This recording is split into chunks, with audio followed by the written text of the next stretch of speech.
In 1968, a Carnegie Corporation meeting was held in New York City. This meeting was meant to explore and discuss educational television for young children. Businessman Lloyd Morissette spoke about his daughter. He said that every morning she wakes up and watches the same television show at the same time. Joanne Gans Cooney, a television producer at the Carnegie Corporation meeting, got a tremendous idea. She thought that children would watch educational television if it was entertaining to them. Cooney's dream was to use television to educate children, and her goal was to create an entertaining and educational program that would help 3 to 5-year-old underprivileged or low-income kids get ready for kindergarten.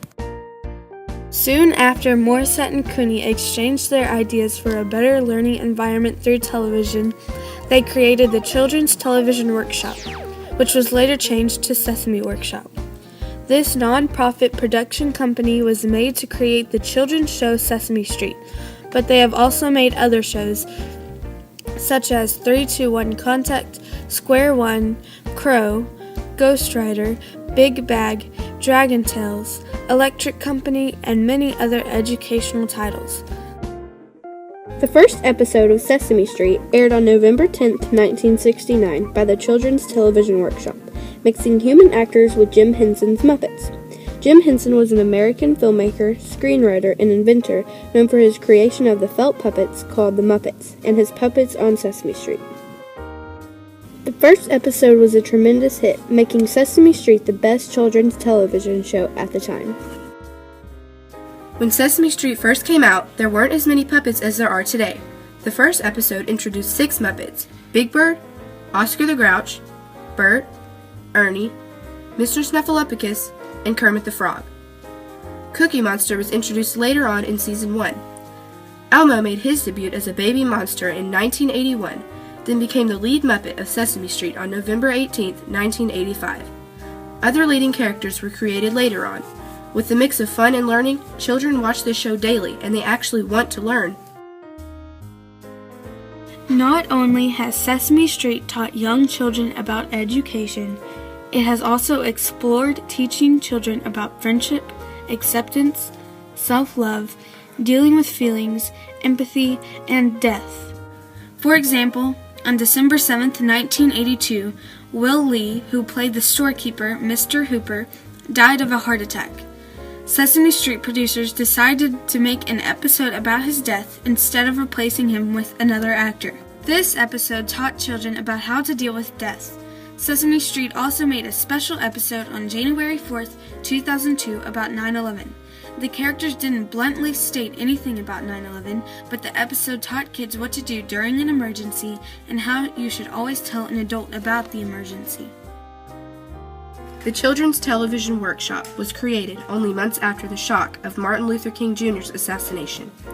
Segregation was slowly falling apart, so Sesame Street welcomed African Americans with open arms, letting young children encounter cultural diversity.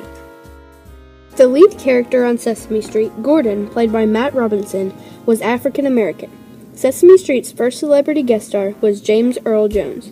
These two people were some of the first African American people that ever went on national television, portraying a protagonist part during segregation. There are many other African American people that have also been on Sesame Street, such as Jackie Robinson, Michael Jackson, Oprah Winfrey, and Roscoe Orman, who currently plays Gordon.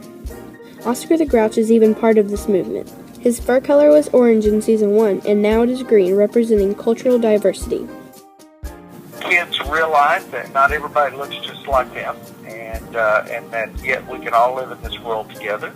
And so I think that it shows a very positive impression of diversity in our world. To teach children about equality in 2002, Sesame Street decided to teach kids about the disease called AIDS. They made an HIV-positive Muppet named Cammy, who would show in the African version of Sesame Street, Takalani Sesame. The puppet taught kids that besides from Cammy's sniffles, there was no sign of the disease, and she looked like a normal girl. They were also taught not to treat the kids who had this disease any different. Cammy is still on the show and is still helping kids by telling them what it is like living with AIDS. In 2015, Sesame decided to introduce kids to a new character that had autism. Julia, the autistic puppet, is teaching kids that it's okay to be different and that if anyone in your environment is different, you shouldn't treat them cruelly or leave them out on any occasion. These puppets taught children how to exchange kindness with the less fortunate throughout their everyday lives. Studies show that Sesame Street leaves children 14% less likely to be behind in school. It also shows that 79% of children going into school will be more prepared than those that didn't watch Sesame Street. Sesame Street started as an experiment and is still exploring ideas for better educational shows on television. When Sesame Street first came out, there weren't as many educational shows on TV as there are today. Low-income parents relied on Sesame Street to teach their preschoolers how to read and write. Now Sesame Street targets all preschoolers and not just low-income families. One could say that thanks to Sesame Street, there are now many more educational TV shows around, some including Barney, Dora the Explorer, and Mickey Mouse Clubhouse. What they have done is they've turned, Saturday morning cartoons or morning cartoons from just being pure entertainment to being educational. And so anything you can do to help prepare students for the start of school, then that's great. And I think they've made a large impact on them. They're very intentional about what they do. There's some other shows that try to do that, and I think that's great, but it seems like Sesame Street is certainly the longest running and the most successful at it. Sesame Street has won many awards, including 108 Daytime Emmys and 15 Primetime Emmys. Now Sesame Street is not only a success on PBS, but on HBO and the National Education Television. Before Sesame Street was created, television was only watched by teenagers and adults, and rarely ever by 3 to 5-year-old children. As Sesame Street grew, children started watching educational television, and Sesame Street began to encounter younger audiences than normal.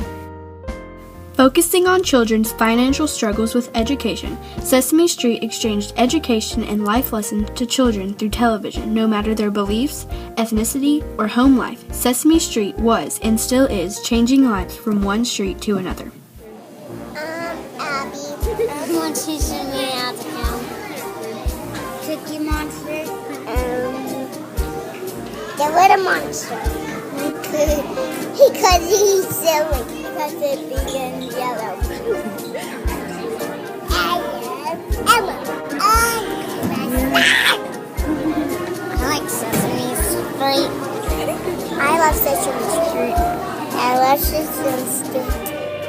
Can you tell me how to get to Sesame Street?